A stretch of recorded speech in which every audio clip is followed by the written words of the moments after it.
Assalamualaikum warahmatullahi wabarakatuh. Salam sejahtera bagi kita semua.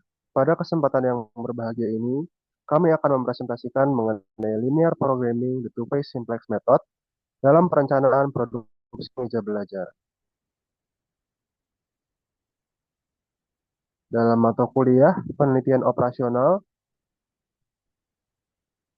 dan dengan dosen pengampu Ibu Eni Aryani. Kami dari kelompok 8, kelas B, program studi teknik industri, Fakultas Teknik dan Sains, Universitas Pembangunan Nasional Veteran Jawa Timur, dan dengan semester ganjil 2025-2026. Kenalkan, saya Faizu Bakara Zuhdi dengan NPM 240320101072 sebagai ketua. Kenalkan, nama saya Muhammad Aldur Effandi, NPM 240 320 10 9 6 sebagai Wakil Ketua. Perkenalkan, nama saya Agung Laksono dengan NPM 24032010063 sebagai anggota.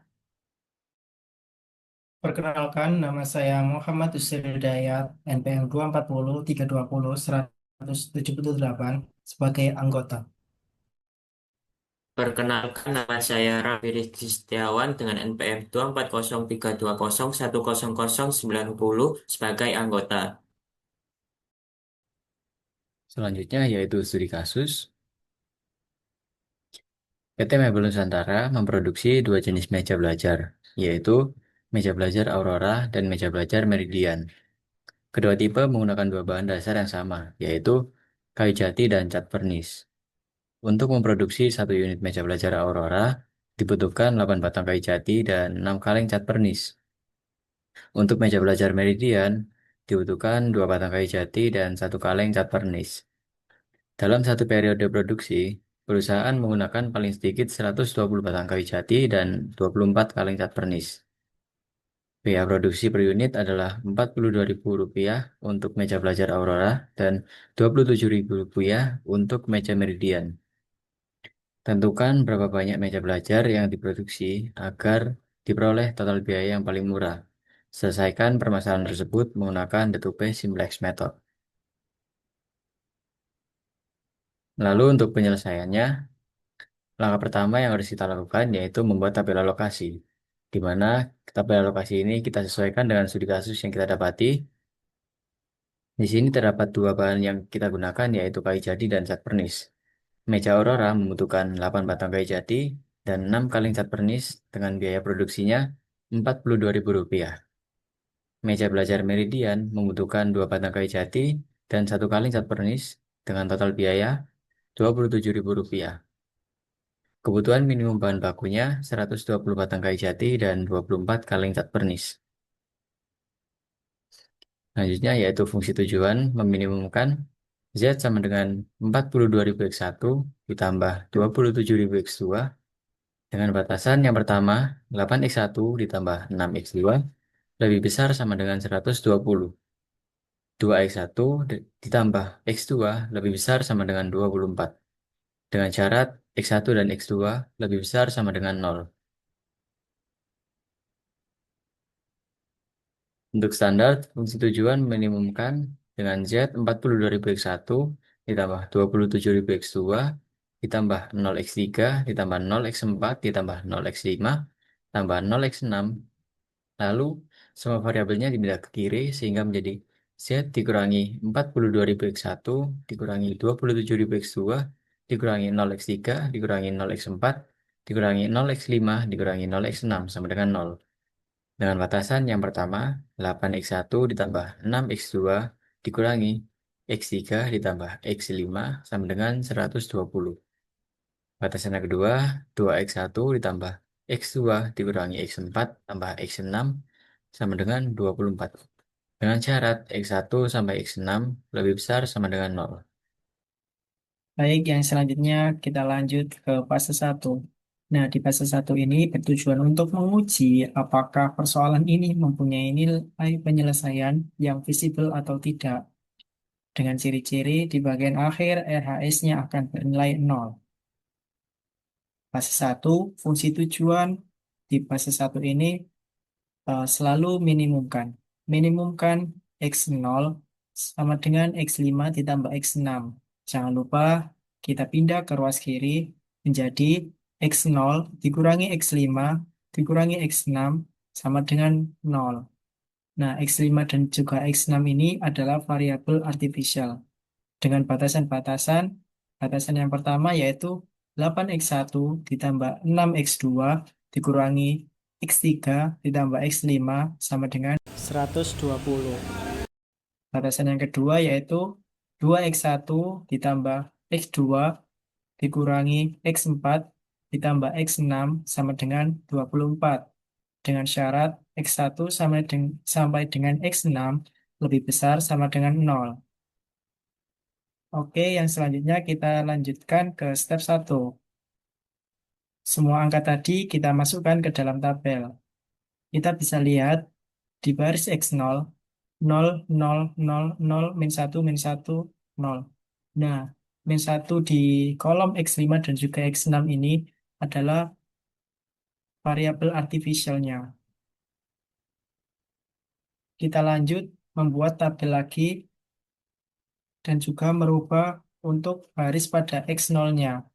Di sini ada rumus baris 0 baru sama dengan baris 0 lama ditambah 1 dikali baris 1 ditambah 1 dikali baris 2. Nah, baris 1 ini adalah baris yang ada X5-nya. Dan baris 2 ini adalah baris yang ada X6-nya.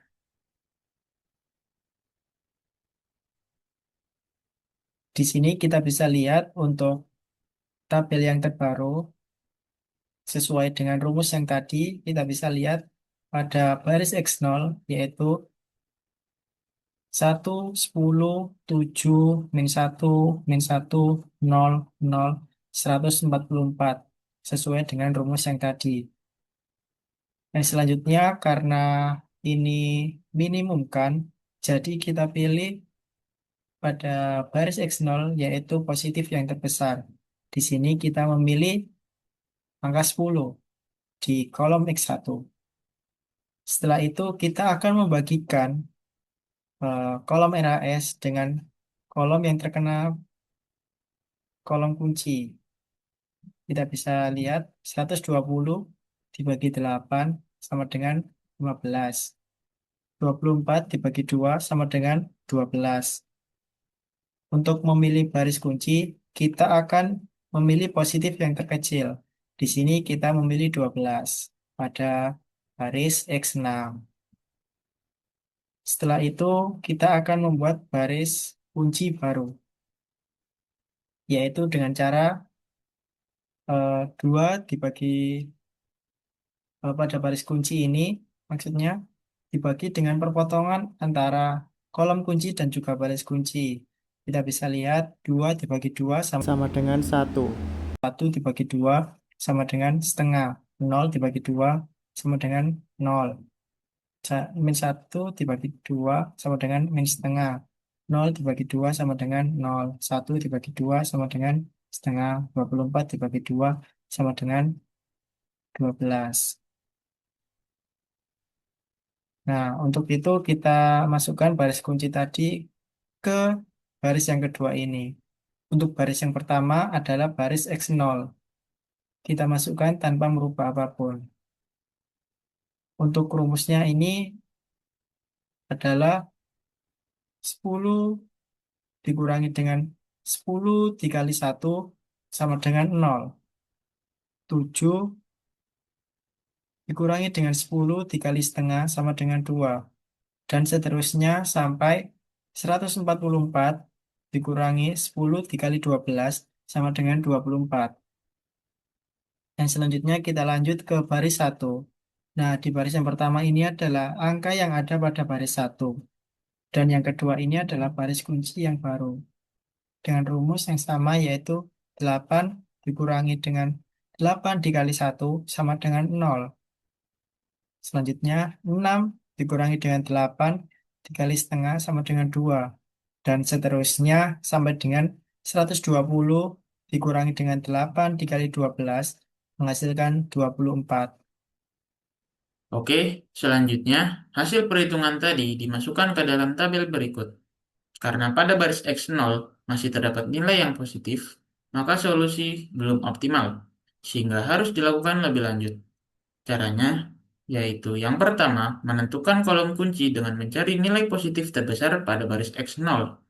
Maka dipilih kolom X4 dengan nilai sebesar 4 sebagai kolom kuncinya.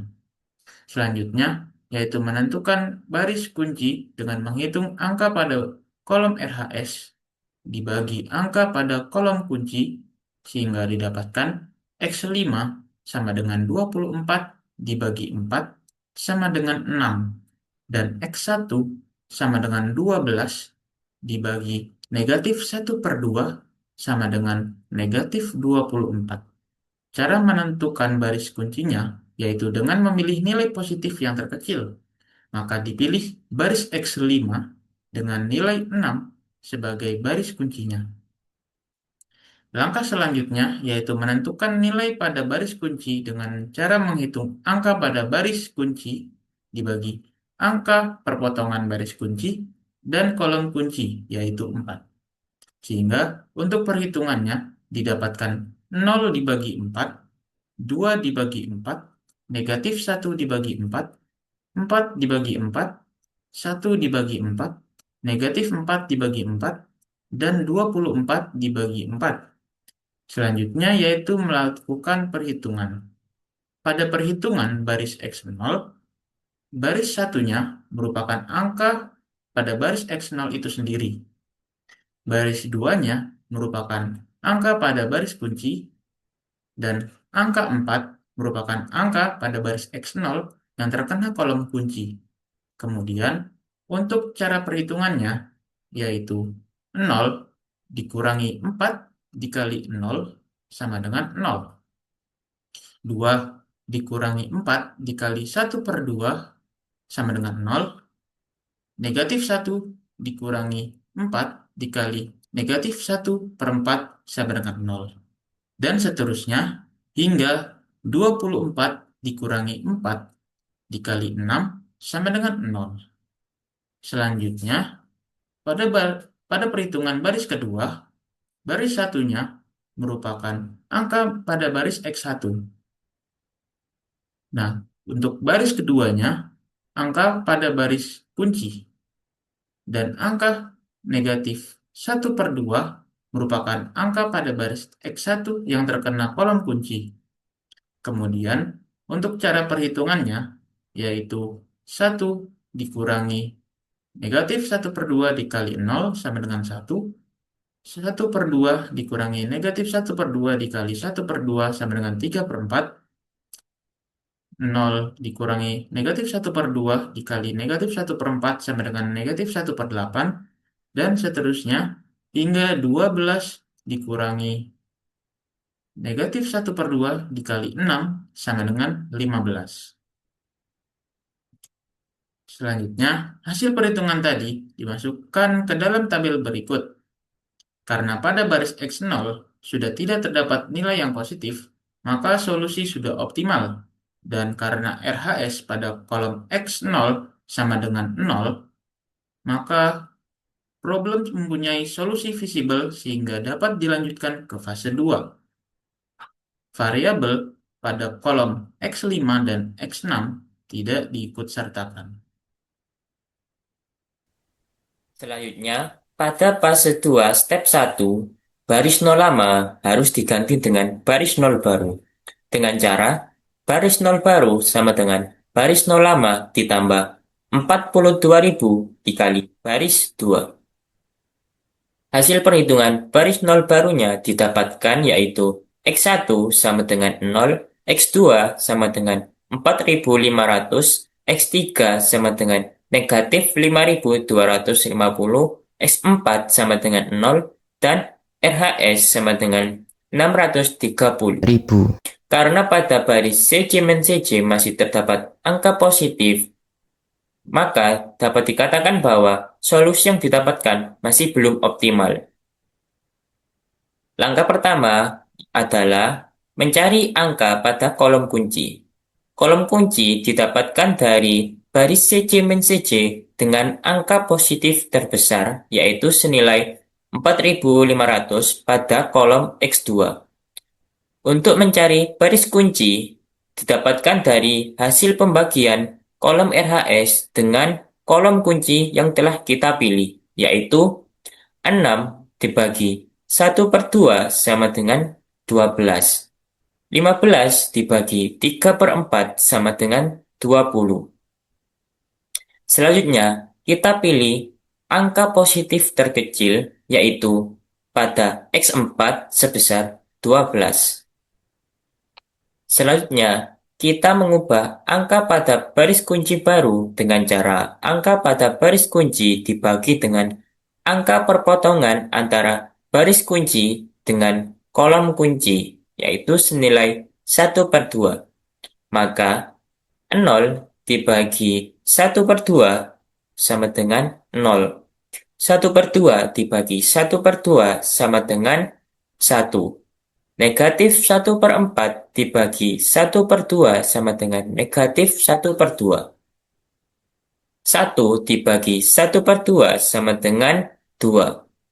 Dan 6 dibagi 1/2 sama dengan 12. Selanjutnya, baris CJ min CJ. Pada baris pertama merupakan angka pada baris CJ min CJ. Pada baris kedua merupakan angka pada baris kunci baru. Angka 4.500 merupakan angka pada baris CJ min CJ yang terkena kolom kunci. Cara perhitungannya, 0 dikurangi 4.500 dikali 0 sama dengan 0. 4.500 dikurangi 4.500 dikali 1 sama dengan 0. Sampai 630.000 dikurangi 4.500 dikali 12 sama dengan 576.000. Selanjutnya, baris 1. Pada baris pertama merupakan angka pada baris 1. Pada baris kedua merupakan angka pada baris kunci baru. Angka 3/4 merupakan angka pada baris 1 yang terkena kolom kunci. Cara perhitungannya, 1 dikurangi 3/4 dikali 0 sama dengan 1. 3/4 dikurangi 3/4 dikali 1 sama dengan 0. Sampai 15 dikurangi 3/4 dikali 12 sama dengan 6. Setelah dilakukan perhitungan tadi, maka didapatkan tabel berikut. Karena angka pada baris CJ min CJ sudah berangka negatif semua, maka hasil perhitungan sudah optimal. Pada tabel berikut didapatkan X1 sama dengan 6, X2 sama dengan 12, dan Z didapatkan sama dengan 576.000. Selanjutnya adalah uji Z. Z sama dengan 42.000 dikali X1 ditambah 29.000 dikali X2 sama dengan 42.000 dikali 6 ditambah 29.000 dikali 12 sama dengan 576.000. Maka Z sama dengan RHS. Terbukti sama.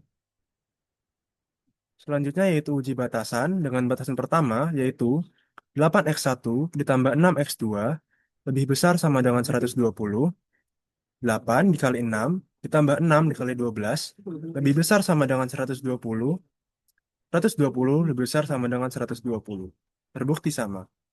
Selanjutnya untuk batasan kedua yaitu 2X1 ditambah X2 lebih besar sama dengan 24. 2 dikali 6 ditambah 12 lebih besar sama dengan 24. 24 lebih besar sama dengan 24. Terbukti sama. Jadi, jawaban optimal dari persoalan tersebut adalah X1 sama dengan 6, X2 sama dengan 12, dan Z sama dengan 576.000. Kurang lebihnya mohon maaf. Semoga ilmu yang kami sampaikan dapat menjadi ilmu yang bermanfaat dan ilmu yang barokah. Sekian dari kami. Terima kasih. Wassalamualaikum Wassalamualaikum warahmatullahi warahmatullahi wabarakatuh. wabarakatuh. wabarakatuh.